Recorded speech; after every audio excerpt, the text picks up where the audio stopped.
Tudo está preparado aqui. A casa e o meu coração também. Tu és o único motivo que me fez chegar.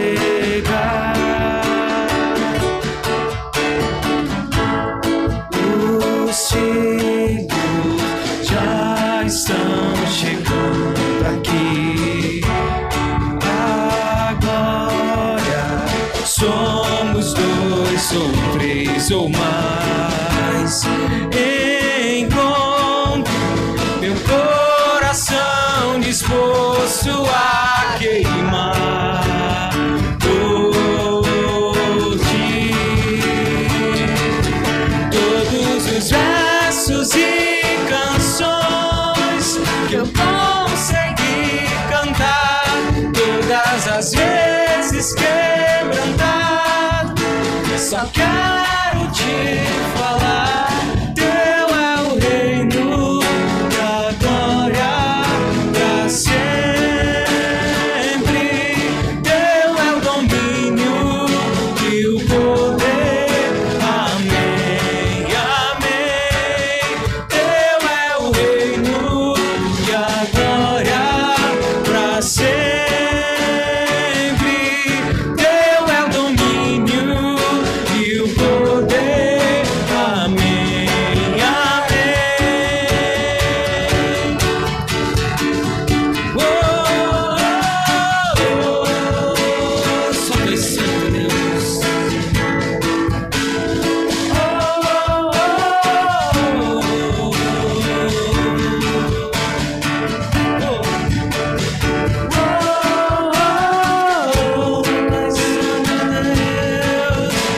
Tu és o único de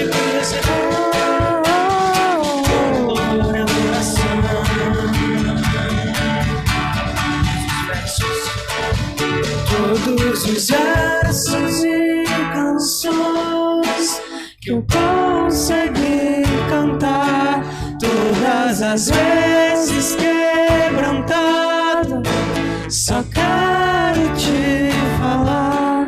Teu é o reino e a glória pra sempre.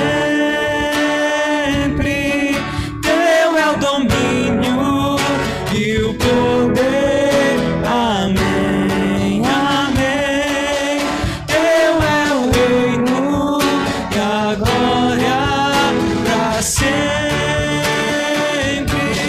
Teu é o domínio e o poder. Amém, amém. Só tu és santo.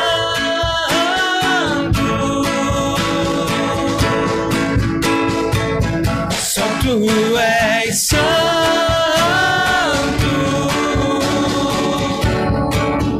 Não há outro como tu. Não há outro como tu. Não há outro como tu. Não há outro como Jesus.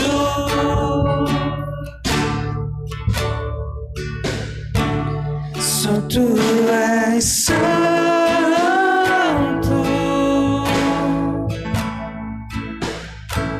Só tu és santo.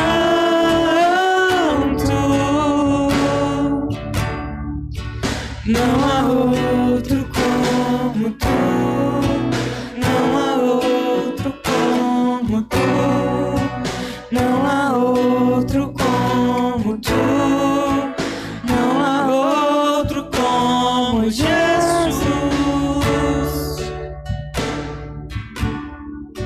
Jesus, santo, santo, santo, santo, santo, santo, santo, santo, santo.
fogo cerrado em meu peito, que não me dá descanso.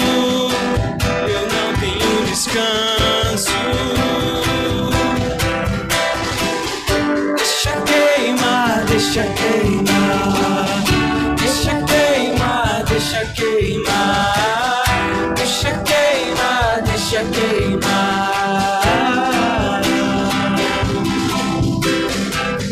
Deixa queimar, deixa queimar, deixa queimar, deixa queimar, deixa queimar, deixa queimar, Senhor.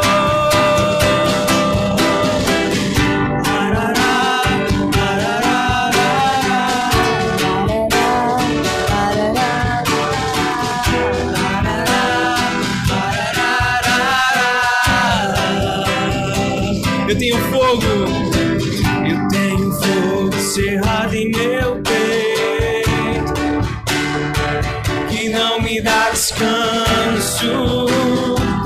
Eu não tenho descanso.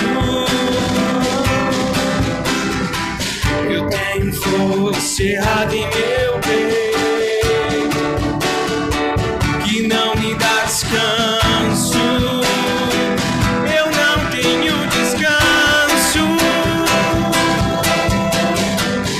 Deixa queimar, deixa queimar, deixa queimar, deixa queimar, deixa queimar, deixa queimar,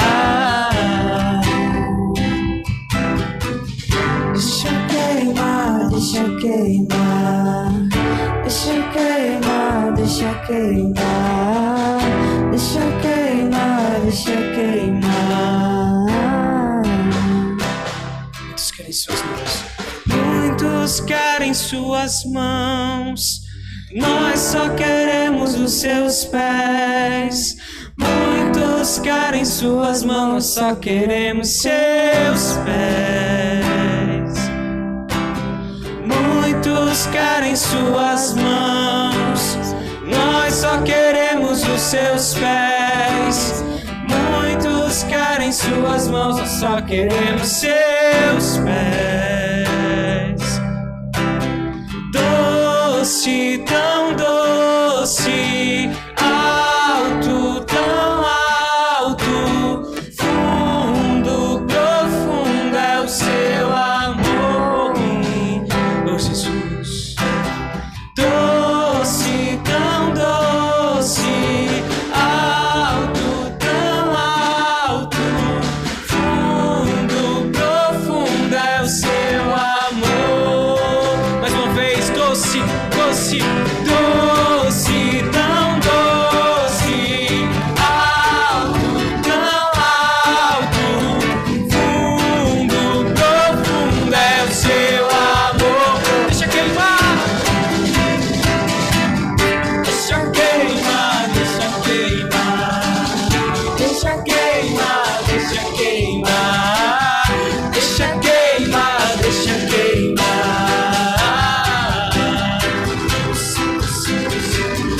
deixa queimar, deixa queimar, deixa queimar, deixa queimar, deixa queimar, deixa queimar,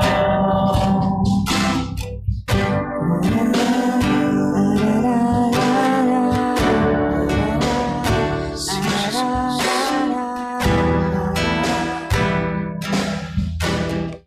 Nós só queremos os teus pés, Santo, Santo, Santo. Deus Santo, Deus.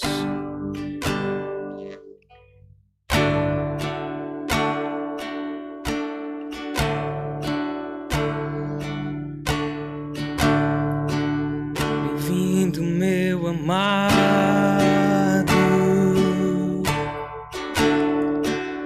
Bem-vindo ao teu lar. Minha alma anelava, eu já não vi a hora de te ver chegar.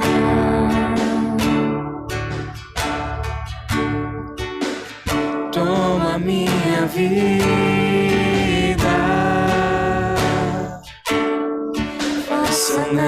teu querer.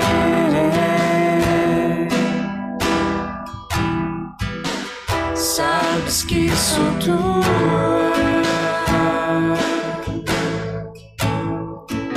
Sem ti não sei viver.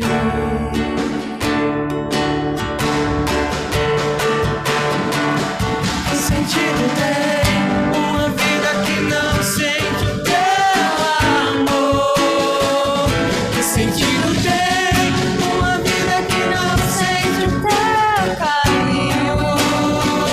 Que sentido tem uma vida que não sente o teu poder? Que sentido tem os que procuram e não acham teu caminho?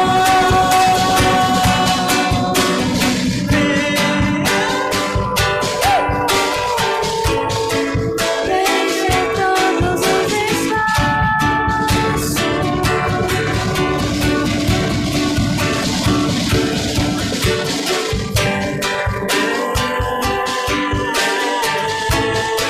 Quero ficar nos teus braços.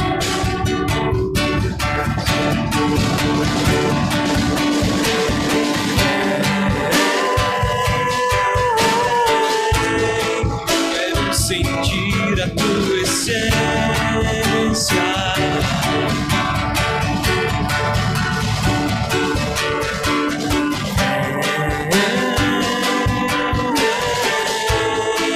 Razão da minha existência.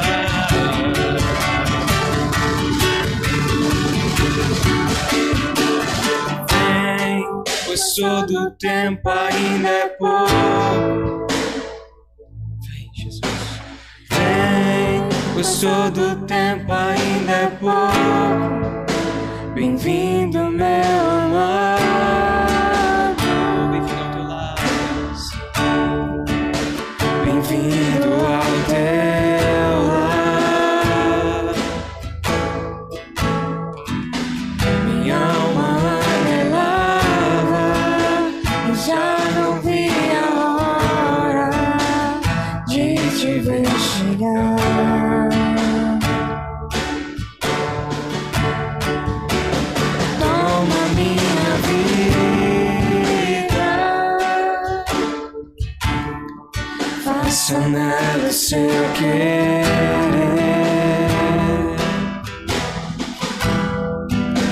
Sabes que sou tua.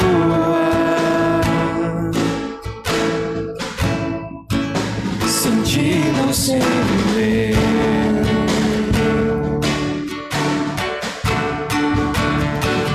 Que sentido tem uma vida que não sente o teu amor? Que sentido tem uma vida que não sente o teu carinho? Que sentido tem uma vida que não sente o teu poder? Que sentido tem os que procuram e não acham teu caminho?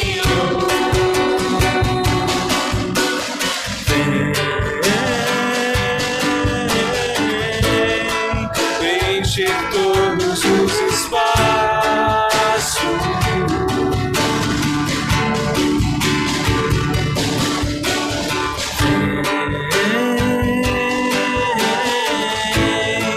Quero deitar nos teus braços.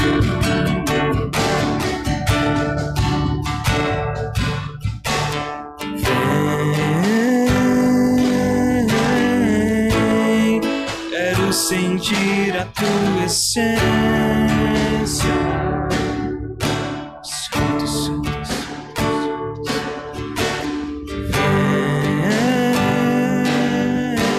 Vem, razão da minha existência.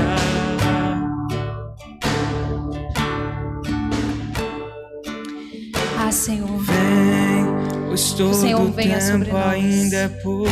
que o Teu Santo Espírito venha sobre nossas vidas. Vem, Que o Teu Espírito Santo enche os nossos corações com a Tua presença. Bem-vindo, meu Tu és bem-vindo, Senhor. Tu és bem-vindo. Tu és bem-vindo nesse lugar. Tu és bem-vindo em nossas vidas. Senhor, toma o nosso coração, que sejamos, meu Deus, de fato o teu lar, que sejamos de fato, meu Deus, a habitação do teu Santo Espírito. Meu Deus, que nós possamos estar cada dia, meu Deus, em tua presença, que nós possamos cada dia, meu Deus, fazer, meu Deus, a tua vontade, cumprir, Senhor, o teu propósito. Nos ajuda, Espírito Santo, porque nós não podemos sem ti, nós não podemos sem a tua ajuda, nós não podemos se não for o Senhor, nós não podemos se não for pela tua força, nós não podemos, nós não sabemos nada, meu Deus, se não for o Senhor. Senhor, vem Espírito Santo, enche as nossas vidas, enche, Senhor, faz de nós o teu querer. Cumpra-se o teu querer nas nossas vidas, que seja feita a tua vontade aqui na terra, como ela é feita no céu. Meu Pai, nós dizemos que tu és bem-vindo, Espírito Santo. Tu és bem-vindo, Espírito Santo, para estar conosco, para morar em nós. Nós acreditamos que sim, somos morada do Senhor. Que teu Espírito Santo está conosco, Ele habita em nós, porque podemos ver, podemos sentir a tua presença tão gloriosa e tão preciosa em nossas vidas, mesmo que nós não merecemos, mesmo, meu Deus, diante de todas as nossas fraquezas, diante de todos os nossos pecados. Quantas vezes, meu Deus, nós erramos, nós pecamos, e a nossa intenção às vezes é só acertar, a nossa intenção muitas vezes é fazer o melhor, mas algumas vezes nós não conseguimos. Assim como Paulo, meu Deus, enfrentou a luta interior, assim também nós enfrentamos, porque às vezes o bem que nós queremos fazer, nós não fazemos. Senhor, nos ajuda, Senhor. Porque se não for assim, se não for com a tua ajuda, se não for através do teu Filho, Jesus Cristo, nós não podemos. Mas assim como disse Paulo, nós também dizemos, mas graças a Deus por seu Filho Jesus Cristo. Aleluia. Amém? Glória a Deus. Vamos nesse momento meditar na palavra do Senhor. Um texto muito conhecido, que provavelmente você já leu, e que é um texto de muito impacto, né? Todas as vezes que eu leio esse texto.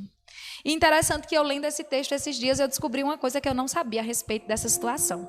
Mas vamos lá. Marcos capítulo 11, a partir do versículo 15.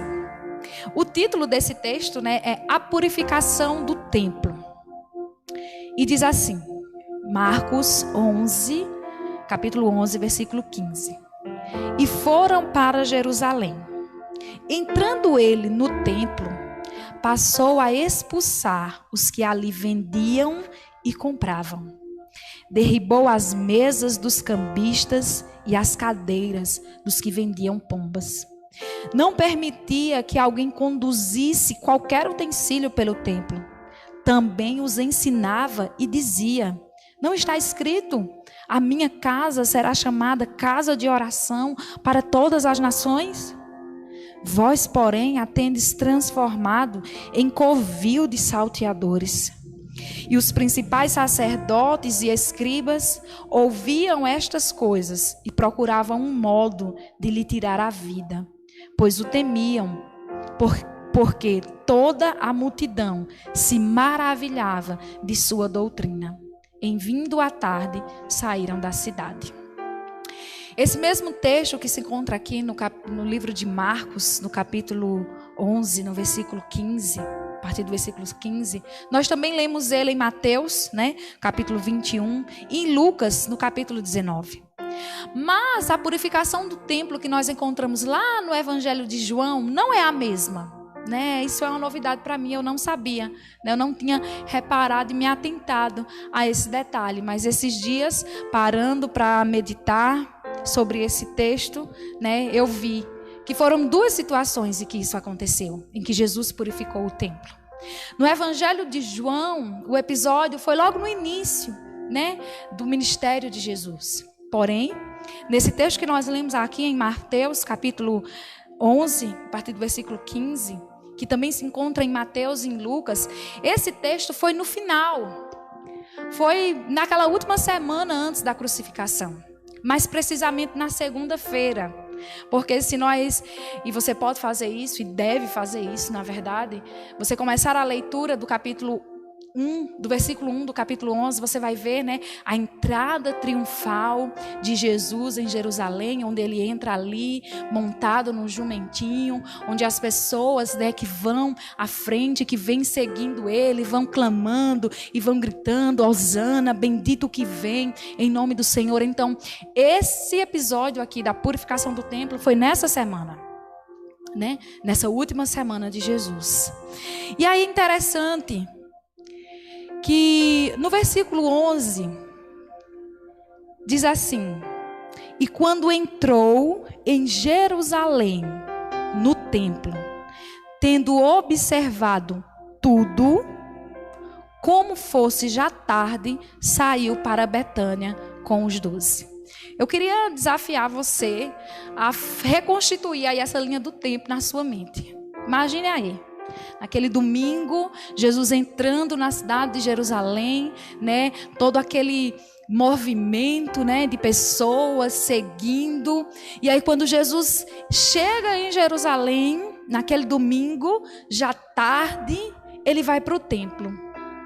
E quando ele chega lá no templo, diz que ele observa tudo. Imagina aí. E aí, no versículo 15, que nós começamos a ler, isso já é no outro dia. Então Jesus vai lá, chega em Jerusalém, né, com toda a expectativa daquela semana, de tantos acontecimentos que estão para, né, se darem ali no decorrer. E Jesus chega no templo e eu fico imaginando aqui na minha mente, sabe? Jesus chegando no templo e olhando tudo. Porque Jesus olha tudo o que nós fazemos. Jesus olha. Sabe, eu aprendo aqui duas coisas muito importantes nesse versículo 11. Primeiro que, como é importante, e como Jesus dava importância a ir ao templo, a estar na igreja. O lugar sagrado. E como nós, muitas vezes, não valorizamos essa ida ao templo. O estar no templo. E aí, segunda coisa aqui, Jesus observa tudo. Jesus observa tudo o que se faz no templo. Mas ele sai. Ele vai para Betânia. Mas no outro dia, quando ele chega lá no templo, ele já chega e ele passa a expulsar os que ali vendiam e compravam. Diz que ele derribou as mesas dos cambistas e as cadeiras dos que vendiam pomba. Eu quero que você preste atenção, qual era a cena, o que foi que Jesus viu no outro dia, mas que ali na segunda-feira, quando ele volta naquele templo, ele já chega expulsando, dizendo, gente, mas como é que se expulsa uma pessoa? Imagine aí. Né? Quando se usa esse termo expulsar, significa que ele fez isso com veemência, com autoridade. Por quê? O que é que acontecia ali? Né? As pessoas que vinham, os judeus que vinham de outros lugares, de outras nações, né, para adorarem no templo, e traziam ali as suas ofertas, elas no templo, né, havia uma moeda que era aceita como oferta, né? Para que fosse dado um tributo, na verdade, até que os judeus pagavam, né? Os judeus maiores de idade. E aí, esse pessoal que vinha de fora com outra moeda, aqueles que administravam o templo não aceitavam. Era preciso que houvesse essa troca de moeda. Isso era o papel dos cambistas ali, né? Havia esse câmbio. Então, supomos que vamos fazer uma comparação entre com o dólar e o real. Supomos que o dinheiro, né, que era aceito no templo era dólar, e aí as pessoas chegavam com real. Então o papel do cambista ali era fazer essa troca, né? A pessoa dava em real e recebia em dólar para poder pagar o tributo, né? Pagar ali e levar sua oferta ao templo. Havia também pessoas que comerciavam animais. comercializavam animais, comercializavam pombas, né? Nós sabemos que naquela época o culto, né, era oferecido ao Senhor por meio de animais, de sacrifícios de animais, né? Sabemos que hoje isso não é mais feito, porque o Cordeiro Jesus Cristo já morreu de uma vez por todas, mas naquela época, né, havia, e aí nós lemos, né, no Velho Testamento, para cada coisa havia um tipo específico de animal, uma oferta, enfim. E o que é que acontecia? Essas pessoas que vinham de longe também, elas não traziam, né, esses animais, elas compravam ali. Mas isso tudo estava acontecendo ali dentro do templo. E aí quando Jesus... E aí, veja só, porque se Jesus já tinha visto isso antes, lá no Evangelho de João, no capítulo 2, bem no início, quando a gente vê que Jesus já tinha dito a eles, olha, isso aqui está errado. Não é para fazer isso aqui dentro, não. E agora, pela segunda vez, Jesus volta àquele lugar, Jesus volta ao templo. E o que é que está acontecendo lá? A mesma coisa. Quantas vezes, queridos, né? Deus nos orienta da primeira vez e nós não entendemos, ou melhor, não aceitamos, né, a orientação do Senhor e continuamos na prática do erro e não continuamos na prática do pecado. Que o Senhor tenha misericórdia de nós, para que quando formos corrigidos, nós possamos nos consertar e voltar, né, a fazer aquilo que o Senhor orientou, a fazer aquilo que Jesus ordenou. Mas o pessoal ali no templo, apesar de já terem sido, né, orientados por Jesus a respeito daquela situação que estava errado, não tomaram nenhuma atitude. Continuaram fazendo a mesma coisa, continuaram no erro. E aí, eu fico imaginando, sabe, a tristeza no coração de Jesus. Eu fico imaginando, sabe, como foi aquela noite para Jesus. Porque primeiro ele foi, ele observou e só voltou no outro dia. E quando chegou ali, começou a expulsar. No primeiro episódio, lá em João, os discípulos, quando viram Jesus fazer isso, lembraram do versículo da palavra do Senhor que diz: o zelo da tua casa me consome. Então, nesse momento aqui não era diferente. Havia um zelo que consumia Jesus. Havia posturas que estavam sendo feitas e repetidas ali que incomodavam a Jesus. Havia uma distorção daquele ambiente de culto que indignou Jesus, a ponto dele chegar e expulsar e derribar as mesas. E o que causa isso em Jesus? Quando está fora, quando qualquer coisa que fazemos, quando qualquer atitude que nós tomamos, principalmente no que diz respeito à nossa vida com Ele, né, a nossa comunhão com Ele, que está fora da palavra de Deus, vai gerar essa tristeza em Jesus. Veja que no versículo 17 diz: também os ensinava e dizia. E apesar de Jesus iniciar aqui com o não, Jesus na verdade está perguntando, mas está afirmando, porque de fato ele diz assim, não está escrito, ele diz assim, vocês não sabem disso? Está escrito que a minha casa é para ser chamada casa de oração, mas vocês, porém, a tendes transformado em covil de salteadores. Jesus estava dizendo, peraí, vocês têm a palavra, vocês sabem o que diz. O que é que diz? Isso aqui é um momento de oração, isso aqui é uma casa de oração, é um momento de culto. E o que é que vocês têm feito? O que é que nós temos feito com o nosso culto ao Senhor? Como nós temos prestado o nosso culto ao Senhor? Será que está dentro daquilo que Ele espera? Está dentro das orientações dEle? Está dentro daquilo que... Imagine... Você já parou para pensar que Jesus está observando você quando você está vindo à casa do Senhor? Você já parou para pensar que Jesus observa as suas atitudes, os seus pensamentos, a sua intenção? Porque a intenção daqueles homens não era ajudar, era se beneficiar financeiramente. E provavelmente eles faziam isso de forma ilícita. Por quê? Jesus diz assim: vocês, porém, a tendes transformado em covil de salteadores. Salteadores eram ladrões.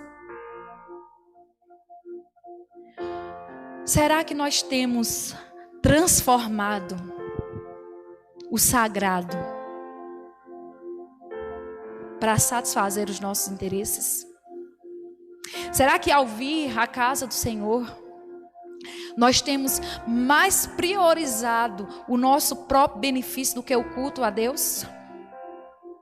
Será que ao vir ao templo, o lugar sagrado, e aí algumas pessoas dizem: ah, irmã, mas nós somos o templo. De fato, nós somos o templo do Senhor. Mas existe sim o lugar escolhido e consagrado para ser o quê? Um ambiente de adoração, um ambiente de prestação de culto. Então não é um ambiente comum. Então não é só um prédio. Então não é só um salão. Não, é um lugar de culto a Deus. E infelizmente parece que nós temos perdido a reverência no culto ao Senhor. E temos transformado aquilo que é santo, aquilo que é sagrado, em algo que desagrada ao Senhor. Então tudo aquilo que está fora da palavra, tudo desagrada a Deus, vai desagradar a Jesus. Porque ele disse: olha, está escrito. Então havia um propósito. E quando nós estamos fora do propósito, quando nós estamos desalinhados com aquilo que Deus preparou, queridos, não tem como nós agradarmos ao Senhor. Eu estava pensando, meditando nessa tarde, as pessoas se apegam tanto, né, às bênçãos, querem sempre ser favorecidas, né? Muitas vezes vêm para a igreja e o foco é material, não é espiritual. Algumas pessoas vão para a igreja pensando em quê? Em serem bem-sucedidas financeiramente. Você diz: irmã, isso é errado? Não, nós vemos, a Bíblia fala sobre prosperidade financeira e nós vemos grandes homens de Deus que eram ricos. Jó, Abraão, enfim. Algumas pessoas vêm para a igreja, vêm para o templo apenas para serem curadas e receberem o alívio para as suas dores. E aí você diz assim: irmã, isso é errado? Não, de maneira nenhuma. Nós servimos ao Deus que cura. Mas o errado é quando nós invertemos a prioridade e o natural passa a ser mais importante do que o espiritual.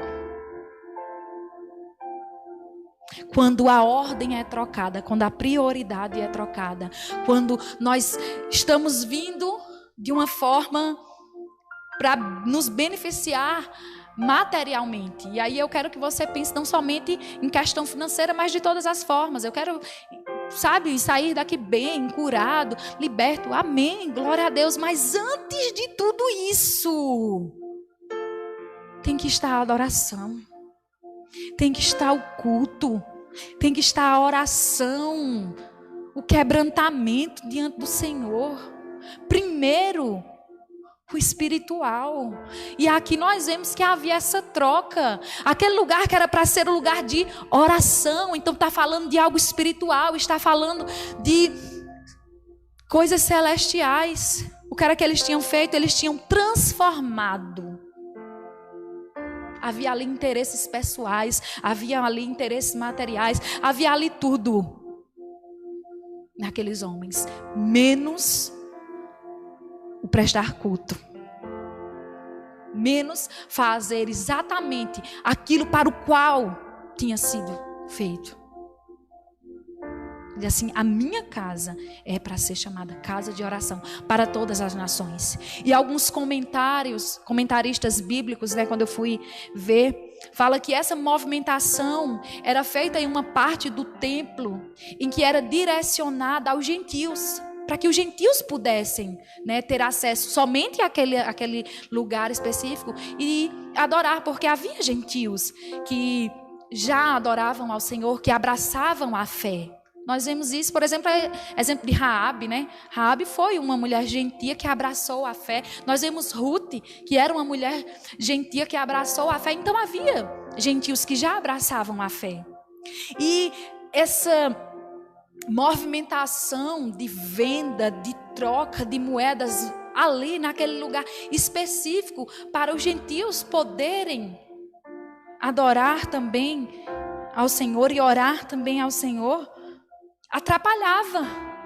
Por isso que ele diz: olha, está escrito que a minha casa será chamada casa de oração para todas as nações, porque nós já sabemos, queridos, que desde a fundação do mundo, desde tudo, sempre foi plano do Senhor que todos fossem feitos filhos dele, não somente judeus, mas também os gentios.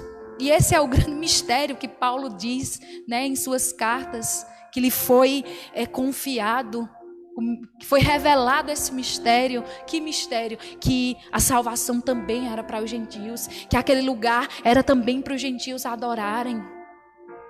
Mas interessante que aqueles que deveriam ensinar, aqueles que deveriam dar exemplo, aqueles que deveriam ajudar e receber esses gentios e ensiná-los a como prestar culto ao Senhor, eram eles que estavam eles mesmos atrapalhando, porque estavam fazendo da casa do Senhor uma casa de negócios. Que o Senhor tenha misericórdia de nós, porque talvez não seja isso que nós estejamos fazendo, mas talvez nós não estejamos cumprindo de fato o propósito para o qual o Senhor preparou o lugar de adoração, o templo. Talvez nós não estejamos com uma mesinha vendendo pombas. Talvez nós não estejamos com umas moedinhas fazendo trocas, mas às vezes o nosso coração não está aqui. O nosso coração está em ser abençoado, o nosso coração está nas coisas materiais. Às vezes nós estamos tão distantes.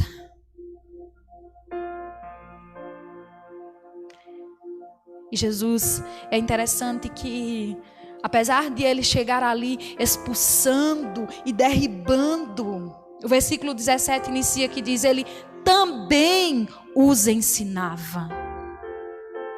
Porque Jesus não chegou só: sai daqui, sai daqui, sai daqui. Ele disse assim: deixa eu ensinar uma coisa para vocês. Deixa eu falar para vocês. Olha, está escrito, aqui é o lugar de oração para todas as nações. Então, Jesus, é muito interessante isso que Jesus faz, né? Ele nos corrige, mas ele nos ensina, ele nos orienta a como fazer. E sempre que nós estivermos fora do propósito, sempre que nós estivermos desalinhados com o céu, Jesus vai nos ensinar. Jesus pode até nos corrigir, e que assim seja, porque se essa for a necessidade, amém. Mas Ele também vai nos ensinar a como fazer. Então, Ele simplesmente não diz, não faça dessa maneira. Ele diz, faça dessa maneira. Ele ensina. E que nós possamos valorizar o ensino de Jesus. Que nós possamos valorizar a correção que vem do Senhor. Que nós possamos valorizar o sagrado. O sagrado. Sabe, esses dias eu comentava, eu digo, eu tenho me preocupado. Desde quando começou essa questão do pessoal não poder ir para a igreja, não poder se reunir, isso causou inquietação em mim. De duas maneiras. Primeiro, por imaginar de pessoas que não sentiriam falta desse momento. De pessoas que já tanto faz ou tanto fez mesmo vir para a igreja, eu vi que para ela não mudou nada a rotina dela. Ela já não ia mesmo, ou quando ia era só uma vez.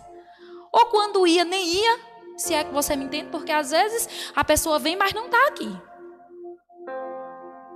E agora tem gerado outra preocupação no meu coração. Dizer assim, já está tanto tempo sem ir, que eu acho que a gente não precisa mais ir. De dizer assim, não, mas tem culto presencial, mas tem online também. Na época da pandemia a gente não ficava em casa, né? A gente não podia assistir. Então vou ficar aqui mesmo, vou assistir daqui mesmo.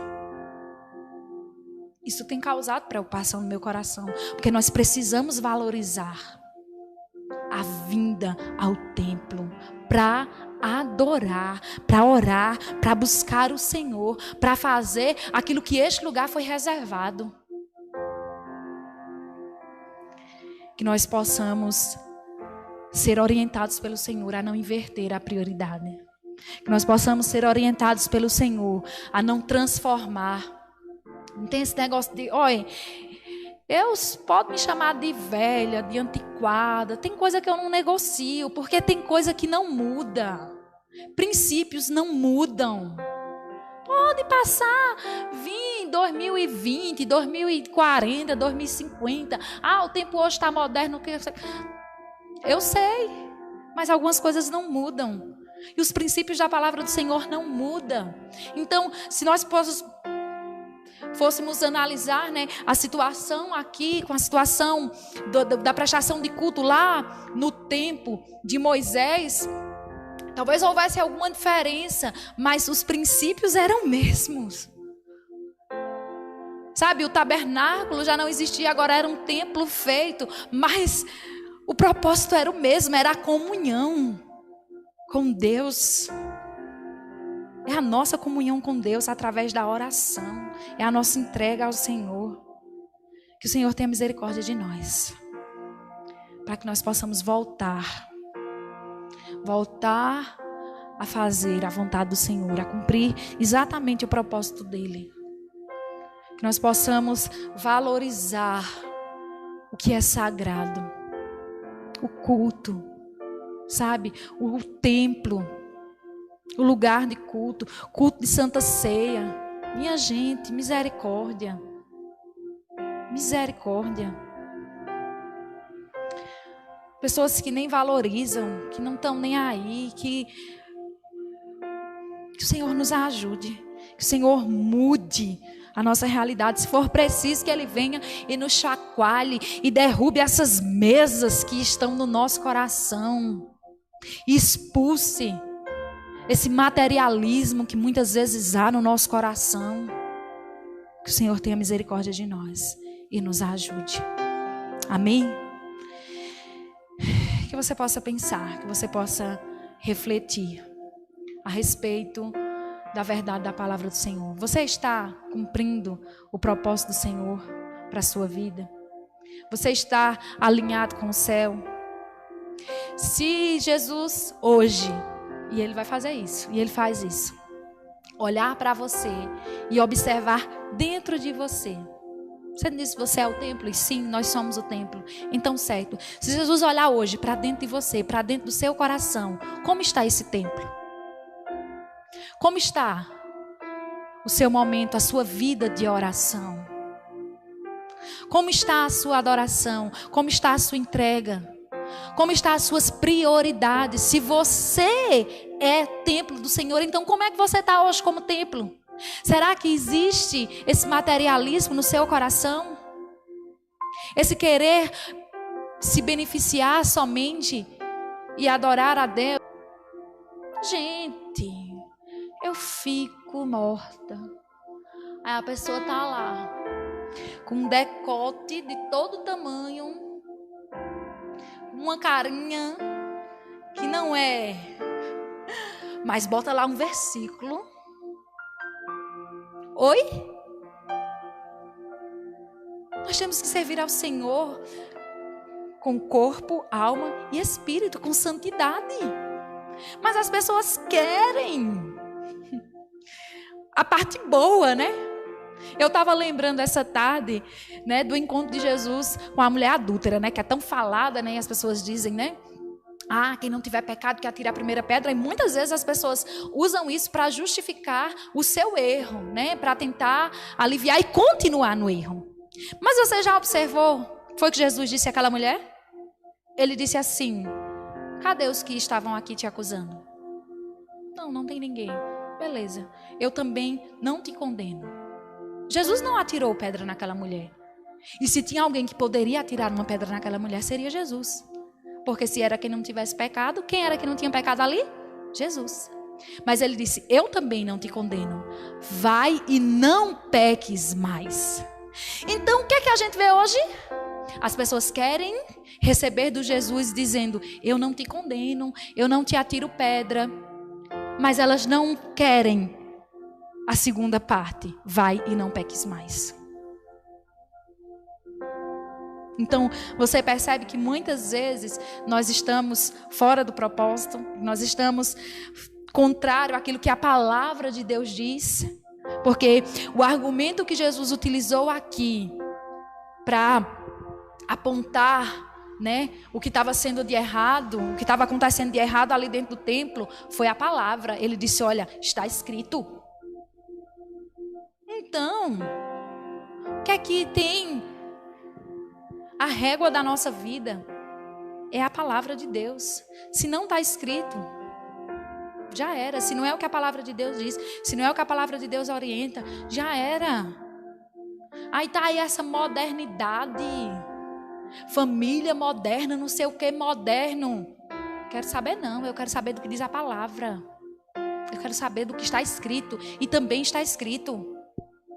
Porque às vezes, né, como nós vimos, a pessoa até usa o que está escrito, né? Como no caso, por exemplo, da mulher adúltera. Está escrito, eu não te condeno. Mas também está escrito: vai e não peques mais. Então é o que está escrito e o que também está escrito.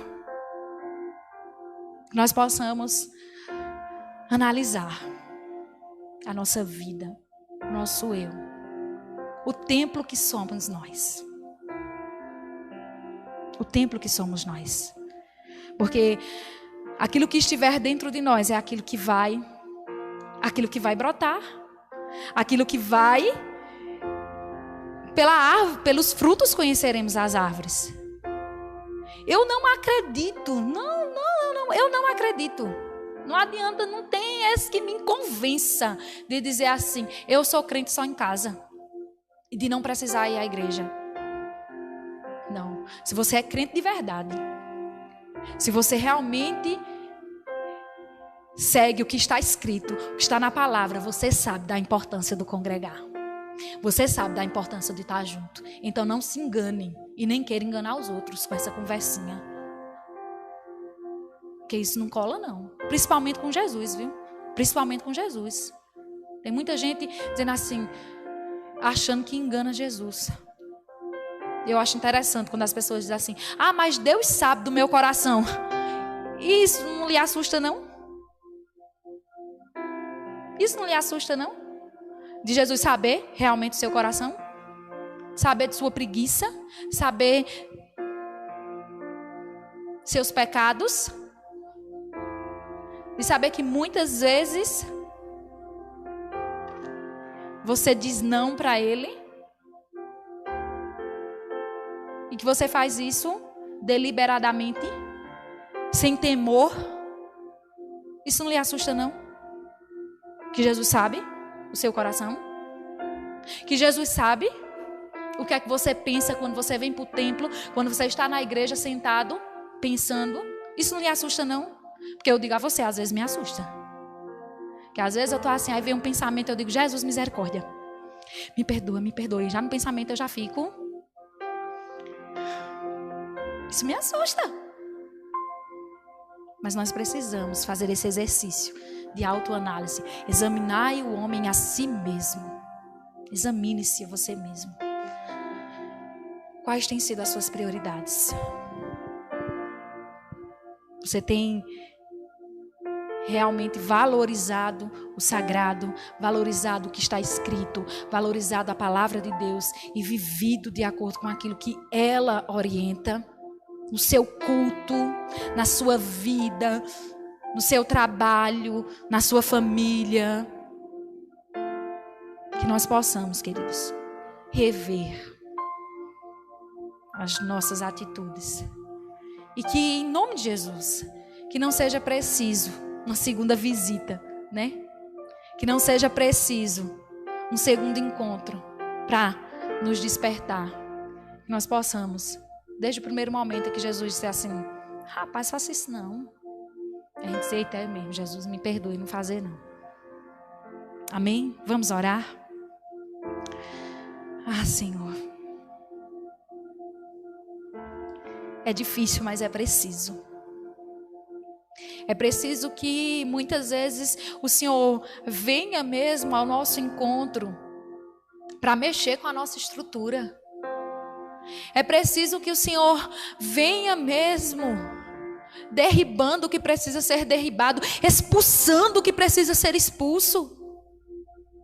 Mostrando na tua palavra, nos fazendo lembrar. Nós já sabemos o que muitas vezes nós já sabemos, mas não estamos vivendo, não estamos praticando. Quanta falta de temor, quanta falta, meu Deus, de zelo pelo que é sagrado. Misericórdia, Jesus, nos perdoa, me perdoa, Senhor.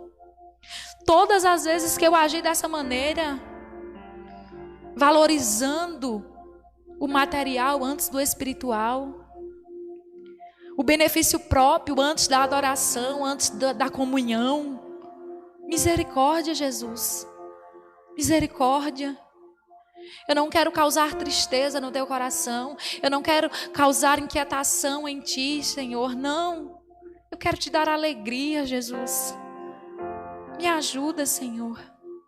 Nos ajuda, Senhor, a viver o teu propósito, a fazer a tua vontade. Nos alinha, Jesus, com os céus, porque o nosso reino é o teu reino. Que venha o teu reino sobre nós, que seja feita a tua vontade sobre nós. Nós queremos viver aquilo que está escrito e aquilo que também está escrito. Ah, meu Pai, que haja, Senhor, esse zelo no nosso coração, com o culto, com o templo, com a igreja, com o congregar, com o estar junto. Ah, meu Deus, tem misericórdia de nós todas as vezes, meu Deus, que estamos no templo, estamos no lugar de oração, mas não estamos conectados contigo. Tem misericórdia de nós, meu Deus, todas as vezes em que estamos aqui somente para querer ser beneficiado e não para adorar o Senhor e não para prestar culto a Ti. Misericórdia. Nos ajuda, Senhor. Nos ajuda, em nome de Jesus. Amém? Que possamos refletir. Amém? Às vezes é preciso esse sacode do Senhor para a gente despertar e sermos alinhados com o seu propósito. Amém? Que Deus abençoe sua vida, que a graça do Senhor Jesus, o amor de Deus e as consolações do doce Espírito Santo